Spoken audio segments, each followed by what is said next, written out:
ఎందుకు పవన్ కళ్యాణ్ గారు మీరు చెప్పులతో కొడతారో చెప్పాలి. మీరు తెలంగాణ బిడ్డలారా, అసలు ఒక్కసారి గుండెల మీద చేసుకుని ఆలోచించారు. ఎందుకంటే తెలంగాణ ప్రజలంటే విఘ్నులు, తెలంగాణ ప్రజలంటే పోరాటం చేసేవాళ్ళు, తెలంగాణ ప్రజలంటే అవతలి వ్యక్తులను గౌరవించేవాళ్ళు. మీకేమొస్తుంది దాంట్లో? మీకేమైనా సంబంధం ఉందా? అసలు పృథ్వీరాజ్ అనే వ్యక్తిని పవన్ కళ్యాణ్ ఏమని అన్నాడా? నాగేశ్వరరావు గారిని పవన్ కళ్యాణ్ ఏమని అన్నాడా? అది సనాతన ధర్మం మీద పవన్ కళ్యాణ్ మాట్లాడుతుండు. సనాతన ధర్మం అని చెప్పేసి తెలంగాణకు వస్తే తెలంగాణ ప్రజల్లో కూడా చైతన్యం నింపుతాడు. ఒక్కరిని ఎవరిని వదిలిపెట్టము, విడిచిపెట్టము, గుర్తుపెట్టుకుంటాము. ఖచ్చితంగా మేం సమాధానం చెప్పి తీరుతాం. గట్నే పవన్ కళ్యాణ్ తెలంగాణకి ఏం చేసిండో నేను చెప్తా. తెలంగాణ ఆంధ్ర అని పేరు చెప్పుకుంటా పవన్ కళ్యాణ్ గారి ఫోటోని చెప్పులతో కొట్టుకుంటా వీళ్ళ ప్రవర్తన చూస్తుంటే కోపాన్ని అంచుకొని ఒక తెలంగాణ బిడ్డగా మాట్లాడుతున్నా. నిజంగా ఎంత కోపం ఉందంటే ఈ కోపాన్ని అంచుకోవడానికి కూడా కారణం పవన్ కళ్యాణ్ అయిపోయాడు. వీళ్ళ ప్రవర్తన ఎంత సైకోతనంగా ఉంది, వీళ్ళు చేసిన పని ఏ విధంగా ఉంది, అసలు ఒక్కసారి వీళ్ళ అవగాహన ఏందనేది ఆ వీడియో చూడండి. చూసిన తర్వాత వీళ్ళకి మనదైన స్టైల్లో, తెలంగాణ బిడ్డ స్టైల్లో సమాధానం చెప్తాం. చెప్పుతోని కొడతాం, మరి చెప్పుతోని కొడతాం. సార్ జోలికి ఎవరు వచ్చినా కూడా ఊరుకునే ప్రసక్తే లేదు. సార్ కనుక మేమందరం ఉన్నాం. నా తెలంగాణ ప్రజల మీద ఎవరి మీద ఈ ఆంధ్ర ఓడు ఏ కన్ను చేసినా కండ్లు వీకేస్తాం. మళ్ళా జాగ్రత్త బిడ్డ. చెప్పుతోని కొట్టడం జరుగుతుంది, ఖచ్చితంగా చెప్పుతోని కొట్టడం జరుగుతుంది. నా తెలంగాణ ప్రజల మీదకి వచ్చిన నా తెలంగాణ ఇగో ఈ దొంగ నా కొడుకులు చెప్పుతోని ఖచ్చితంగా కన్నడం జరుగుతుంది. మీరు తెలంగాణ బిడ్డలారా, అసలు మీరు చేస్తున్న ప్రవర్తన ఎంత చండాలంగా ఉందిరా. అసలు మీ వల్ల యావత్ తెలంగాణ సమాజం తల దించుకునే విధంగా యావత్ తెలంగాణ ప్రజల గౌరవాన్ని తీసేసారు కదరా. ఎవడో పైసలు ఇస్తే, ఎవడో స్క్రిప్ట్ ఇస్తే అసలు మీకు ఏం అవగాహన ఉంది? ప్రొఫెసర్ నాగేశ్వరరావు ఇష్యూకి, పవన్ కళ్యాణ్ గారి ఇష్యూకి మీకేం సంబంధం? అసలు మీరెవర్రా బై పవన్ కళ్యాణ్ గారి ఫోటోని చెప్పుతో కొట్టడానికి? ఖచ్చితంగా ఎవరైతే ఈ యొక్క సంఘటనకు బాధ్యులయ్యారో ప్రతి ఒక్కరిని ఎవరిని వదిలిపెట్టము, విడిచిపెట్టము, గుర్తుపెట్టుకుంటాము. ఖచ్చితంగా మేం సమాధానం చెప్పి తీరుతాం. మేము ఒకవేళ సమాధానం చెప్పకుండా కాలం అనేది మీరు ఎవడో చెప్పిన మాటలు నమ్మి, ఎవడో చెప్పిన మాటలు విని, ఎవడో ఇచ్చిన పైసలు తీసుకొని పవన్ కళ్యాణ్ గారి మీద ఈ రకమైన ధోరణితోటి గారి ఫోటో పట్టుకొచ్చి ఈ రకంగా అవమానించిన మీరు ఖచ్చితంగా మీకు బుద్ధి చెప్పి తీరే రోజు వస్తుంది. మర్చిపోకుర్రి, ఇది యాది పెట్టుకోర్రి. పవన్ కళ్యాణ్ అనే వ్యక్తి నేర్పిన ఈ యొక్క సంస్కారం ఏదైతే ఉందో, వ్యక్తిగత దూషణ జోలికి వెళ్ళొద్దు, వ్యక్తిగత విషయాల జోలికి వెళ్ళొద్దు, వ్యక్తిగతంగా ఎవరిని హననం దాడులు చేయొద్దు, వ్యక్తిగతంగా ఎవరి మీద దాడులు చేయొద్దు, వ్యక్తిగతంగా ఇట్లాంటి సంఘటనలు అసలే చేయొద్దని చెప్పి పవన్ కళ్యాణ్ గారు చెప్పిన మాటల వల్ల కోపాన్ని అంచుకొని ఈ వీడియో చేయాల్సి వస్తుంది. వీళ్ళు తెలంగాణ బిడ్డలా? పవన్ కళ్యాణ్ గారు తెలంగాణకి ఏమైనా అన్యాయం చేసిందా? పవన్ కళ్యాణ్ గారు తెలంగాణ సంపదను ఏమైనా దోచుకున్నాడా? పవన్ కళ్యాణ్ అనే వ్యక్తి 10 రూపాయలు జేబులోకించి తెలంగాణ ప్రజలకు సహాయం చేస్తోడే తప్ప, పవన్ కళ్యాణ్ అనే వ్యక్తి 10 మంది బాగుండాలని కోరుకునే వ్యక్తి తప్ప. మర్చిపోకుర్రి, ఇది యాది పెట్టుకోర్రి. గట్నే పవన్ కళ్యాణ్ తెలంగాణకి ఏం చేసిండో నేను చెప్తా, ఇప్పుడు వినుండ్రి. యువరాజ్యం అధ్యక్షుడు ఉన్నప్పుడు పవన్ కళ్యాణ్ గారు తెలంగాణ వ్యాప్తంగా తిరిగిండు. ఆయన పార్టీ పెట్టిర్రా అని చెప్పేసి ఆంధ్రప్రదేశ్ తిరగలే, తెలంగాణకు తిరిగిండు. ప్రజారాజ్యం టైంలోనే గద్దరన్నతోటి దేవేందర్ గౌడ్ గారితో కలిసి తెలంగాణ గడ్డ మీద, వరంగల్ గడ్డ మీద మీటింగ్ పెట్టి ఆయన ఆవేదనలు, యావత్ సమాజంలో జరుగుతున్న అన్యాయాలు, సినిమాలకు రాకముందు నుంచి సినిమాలకు వచ్చిన తర్వాత ఆవేదన గురైండు.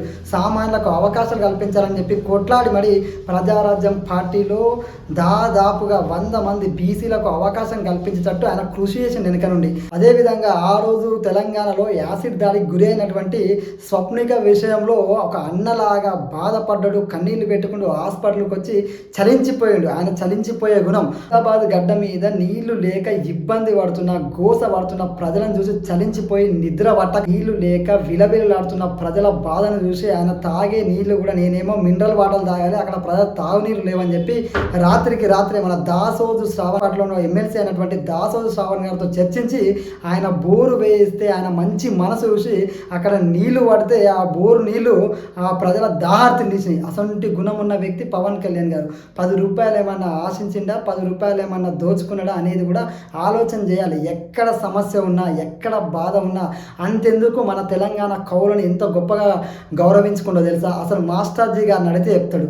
ఆ మాస్టర్జీ గారి పాటని విని చలించిపోయి మాస్టర్జీ గారి పాటని సమైక్యాంధ్ర సభ పెడితే అక్కడ కూడా జోగిని పాటను వాడి తెలంగాణ నాకిష్టమైన కళాకారుడు మాస్టర్జీ అని చెప్పేసి ఆంధ్రప్రదేశ్ గడ్డ మీద నిలబడి జోగిని పాటను వాడి ఆంధ్రప్రదేశ్లో ఉన్న ప్రజలను కూడా చైతన్యపరిచిన తెలంగాణ పోరాట గొప్పతనం చెప్పిండు. అదేవిధంగా ఆ మాస్టర్జీ కూడా చెప్పిన మాటలు గుర్తు చేసుకోండి. పవన్ కళ్యాణ్ అనే వ్యక్తి ఆయన ఇంటికి పోతే మనలాంటి వాళ్ళకి ఎవరు అవకాశం ఇస్తారు, మనలాంటి సామాజిక వర్గానికి అసలు దగ్గరకు కూడా రానియరు కదా. అలాంటిది పవన్ కళ్యాణ్ ఇంటికి పిలిచి ఒక కాఫీ ఇచ్చి మీద చెయ్యేసి ఆయన పాట విని చలించిపోయి ఆయనతోటి జానీ సినిమాలో 3 పాటలు రాయించుకొని ఆ జానీ సినిమాకు మొత్తం ఆ పాటల్లో మెజారిటీ పాటలు మన మాస్టర్జీ తోటి రాయించుకొని తెలంగాణ కవుల పట్ల కళాకారుల పట్ల తెలంగాణ రాకముందుకే ప్రేమను చూపించిన వ్యక్తి మన పవన్ కళ్యాణ్ గారు. పవన్ కళ్యాణ్ గారు ఆంధ్రప్రదేశ్ గడ్డ మీద నిలబడి కూడా జై తెలంగాణ అని చెప్పి నిస్సందేహంగా ఎలాంటి ఓట్లు పోతాయనో, ఆంధ్రప్రదేశ్ ప్రజలు తెలంగాణ గురించి మాట్లాడితే నన్ను ఎక్కడ దూరం పెడతారనో ఆలోచించకుండా ఆయన ఏదైతే మనసులో ప్రేమ ఉంటుందో, గద్దరన్న మీద ప్రేమ ఉంటుందో అలాంటి ప్రేమను ఆంధ్రప్రదేశ్ గడ్డ మీద నిలబడి జై తెలంగాణ అంటూ గద్దరన్నను ప్రశంసిస్తూ అదేవిధంగా నా తెలంగాణ కోటి రతనాల వీణ అని చెప్పినటువంటి దాసరథి కృష్ణమాచార్యులను కూడా స్మరించుకున్నటువంటి వ్యక్తి పవన్ కళ్యాణ్ గారు. అంతెందుకు మన వరంగల్లో ఉన్నటువంటి ఎన్ఐటి విద్యాలయానికి వచ్చి అక్కడ కూడా కాకతీయుల యొక్క గొప్పతనాన్ని యావత్ ప్రపంచానికి చాటే విధంగా ఎన్ఐటిలో ఉన్నటువంటి వివిధ రాష్ట్రాలకు చెందిన స్టూడెంట్లకి మన కాకతీయ రాజుల కళా వైభవాన్ని, కాకతీయ రాజుల గొలుసుకట్టు చెరువుల గురించి గొప్పగా చెప్పినటువంటి వ్యక్తి పవన్ కళ్యాణ్ గారు. అలా తెలంగాణ సంస్కృతి పట్ల, తెలంగాణ కవుల పట్ల, తెలంగాణ ప్రాంతంలో పడుతున్న బాధల పట్ల, అంతెందుకు నల్గొండ ఫ్లోరైడ్ సమస్యతో బాధపడుతున్న వాళ్ళకి ఈ సహాయం చేద్దామని ముందుకొస్తే ఇక్కడున్న రాజకీయ నాయకులు ఆయన అడ్డుకున్నా కూడా జిట్టా బాలకృష్ణ గారు ఏదైతే ఆ రోజు ఫ్లోరైడ్ సమస్య మీద కొట్లాడుతుండో ఆయన గురించి కూడా ప్రశంసిస్తూ ఇప్పటికీ గుర్తు చేస్తున్నటువంటి వ్యక్తి పవన్ కళ్యాణ్ గారు. ఎప్పుడు అటు నల్గొండ అయినా, ఆదిలాబాద్ అయినా, ఖమ్మం అయినా, వరంగల్ అయినా అసలు ఎక్కడికి వెళ్ళినా పవన్ కళ్యాణ్ గారు ఆ ప్రజల బాధను చూస్తాడు తప్ప ఈ రాజకీయ నాయకుడు మీలాగా పేడ్ ఆర్టిస్టులు గురించి పవన్ కళ్యాణ్ ఆలోచించాడు. ఎందుకంటే మీరు ఏం చేస్తున్నారో మీకు సోయిందా ఒక్కసారి గుండెల మీద చేసుకొని ఆలోచించారు. పవన్ కళ్యాణ్ గారి ఫోటోని చెప్పుతో కొడుతున్నారు కదా, అసలు మీకేమొస్తుంది దాంట్లో? మీకేమైనా సంబంధం ఉందా? మీ వల్ల తెలంగాణ ప్రజలు సిగ్గుపడాల్సిన పరిస్థితికి వచ్చింది. మీ వల్ల తెలంగాణ ప్రజలను యావత్ సమాజం ఏ విధంగా చూస్తే ఒకసారి అర్థం చేసుకోరు. మీ ప్రవర్తన వల్ల ఆ ప్రవర్తనని తెలంగాణ సమాజానికి దయచేసి అంటగట్టకండి. ఎందుకంటే తెలంగాణ ప్రజలంటే విజ్ఞులు, తెలంగాణ ప్రజలంటే పోరాటం చేసేవాళ్ళు, తెలంగాణ ప్రజలంటే అవతలి వ్యక్తులను గౌరవించేవాళ్ళు. పృథ్వీరాజ్ అనే వ్యక్తిని పవన్ కళ్యాణ్ ఏమని అన్నాడా? అదేవిధంగా మన నాగేశ్వరరావు గారిని పవన్ కళ్యాణ్ ఏమని అన్నాడా? అదేవిధంగా తెలంగాణ కవులను అగౌరవపరిచిందా? తెలంగాణ కళాకారులను అగౌరవపరిచిందా? లేదా తెలంగాణ ప్రాంతాన్ని అగౌరవపరిచిందా? ఏ విషయంలో మీరు తెలంగాణకి పవన్ కళ్యాణ్ గారికి ముడి పెడతారు? ఏ విధంగా పవన్ కళ్యాణ్ గారిని మీరు ఈ విషయంలోకి లాగుతారు? ఎందుకు పవన్ కళ్యాణ్ గారిని మీరు చెప్పులతో కొడతారో చెప్పాలి. ఎందుకంటే ఒక్కసారి ఎవరైతే మీ గురించి మాట్లాడడం కూడా దండగా. ఎందుకంటే మిమ్మల్ని ఎందుకు మాట్లాడుతున్నా అంటే మిమ్మల్ని చూసి ఇంకో నలుగురు తయారవద్దని చెప్పేసి మీకు ఒక బాధ్యత లేదు కాబట్టి ఆ బాధ్యతను గుర్తు చేయాలని, మీరు చేస్తున్న పనిని మీకు గుర్తు చేద్దామని, మీరు చేయడానికి కారణం ఏందో మీరు తెలుసుకుంటారని. మీరు అలా చేయడం వల్ల మీకేమన్నా వచ్చిందా? మిమ్మల్ని ఏమన్నా అన్నాడా? మీకు కూడా ఆపద వచ్చిందంటే మీకోసం కూడా ఒక అడుగు ముందుకేసి మరీ సహాయం చేయడానికి ముందుండే వ్యక్తి పవన్ కళ్యాణ్ గారు. అలాంటి పవన్ కళ్యాణ్ గారిని మీకేమన్నా అన్యాయం చేసినా, మీ కుటుంబానికి ఏమన్నా అన్యాయం చేసినా, మన ప్రాంతానికి ఏమన్నా అన్యాయం చేసినా ఒక్కసారి ఆలోచన లేకుండా వారెవరో చెప్పిర్రని చెప్పేసి వారిచ్చే పైసలు తీసుకొని వాళ్ళకు సపోర్ట్గా మీరు వచ్చి ప్రెస్ మీట్ పెట్టి నోరుంది కదా అని చెప్పేసి ఇట్లా చేయడం అయితే కరెక్ట్ కాదు. ముఖ్యంగా మీకు సనాతన ధర్మం అంటే చాలా వ్యతిరేకత ఉన్నట్టు స్పష్టంగా మిమ్మల్ని చూస్తూనే కనబడుతుంది. ఈ సనాతన ధర్మం మీద పవన్ కళ్యాణ్ మాట్లాడుతుండు. సనాతన ధర్మం అని చెప్పేసి తెలంగాణకు వస్తే తెలంగాణ ప్రజల్లో కూడా చైతన్యం నింపుతాడు, హిందువులు జాగృతమవుతారు. అదేవిధంగా ఎక్కడ అన్యాయం జరిగిన పవన్ కళ్యాణ్ గారు ప్రశ్నించే విధానానికి, పవన్ కళ్యాణ్ గారు చేస్తున్న పనులకు అట్రాక్ట్ అవుతారు. పవన్ కళ్యాణ్ గారి సహాయాలను చూసి ప్రజలకు తెలుసుకుంటారు అని చెప్పేసి మీరు బాధపడుతున్నట్టుగా ముఖ్యంగా సనాతన సనాతన ధర్మాన్ని వ్యతిరేకించే దానిలో భాగంగానే మీరు వచ్చి ఈరోజు ప్రెస్ మీట్ పెట్టి ఈ పవన్ కళ్యాణ్ గారి ఫోటోను పట్టుకొచ్చి మీరు చెప్పుతో కొట్టినంత మాత్రాన పవన్ కళ్యాణ్ గారికి ఇంత కూడా పడదు. పవన్ కళ్యాణ్ గారి కాలి కంటే దుమ్మును కూడా మీరు టచ్ చేయలేదు. నాగేశ్వరరావు గారికి పవన్ కళ్యాణ్ గారికి మధ్య జరిగినటువంటి విషయంలో నాగేశ్వరరావు గారే ఒక మాట పవన్ కళ్యాణ్ గారిని అంటాడు, పవన్ కళ్యాణ్ గారి మీద ఆరోపణ చేస్తాడు, ఆరోపణ ఆయనే వెనక్కి తీసుకుంటాడు, ఆయనే ప్రెస్ మీట్ పెడతాడు. దానికి జవాబుగా జనసేన పార్టీ ప్రెస్ మీట్ పెట్టి క్వశ్చన్ చేసినంత మాత్రాన మీరందరూ ఎవరు పంపించారో తెలియదు, ఒక పెయిడ్ బ్యాచ్ లాగా తయారయ్యి పవన్ కళ్యాణ్ గారిని, ఒక ఆంధ్రప్రదేశ్ రాష్ట్ర డిప్యూటీ సీఎంని ఈ విధంగా అవమానిస్తూ తెలంగాణ ప్రజలను అగౌరవపరుస్తున్నారు. అసలు మీరెవరు? అసలు మీకు నాగేశ్వరరావుకి ఏం సంబంధం? మీకు పవన్ కళ్యాణ్ గారి విషయానికి ఏం సంబంధం? మీకు ఆ పృథ్వీరాజ్ అనటానికి ఏమైనా సంబంధం ఉంటే పృథ్వీరాజ్ ఏం మాట్లాడిండు, పృథ్వీరాజ్కి ఏం సంబంధం సార్? మీకు ఏం సంబంధం పవన్ కళ్యాణ్ నాగేశ్వరరావు విషయంలో? మీరు ఎందుకు ఎగ్జైట్ అవుతారు? నాగేశ్వరరావే మాట్లాడిండు, ఆయన మాటల్ని వెనక్కి తీసుకుంటూ మధ్యలో మీరెందుకు పోయారు? మిమ్మల్ని మీరేదో మాట్లాడితే మేమెందుకు పోయి పవన్ కళ్యాణ్ గారిని ఈ విధంగా మేము ప్రశ్నించాలి, ఈ విధంగా పవన్ కళ్యాణ్ గారి ఫోటోని అవహేళన చేయాలని చెప్పేసి ఆ పృథ్వీరాజుని అడగాల్సింది పోయి సంబంధం లేని విషయంలో ఒక పేడ్ ఆర్టిస్ట్ లాగా వచ్చేసి మీరు చేస్తున్న ప్రవర్తన చూస్తుంటే యావత్ సమాజం కూడా అసహించుకునే విధంగా మీ ప్రవర్తన ఉంది. వాళ్ళని చూస్తే ఎవరైనా సరే ఒక అవగాహన ఉన్న వ్యక్తులు లెక్కున్నారా?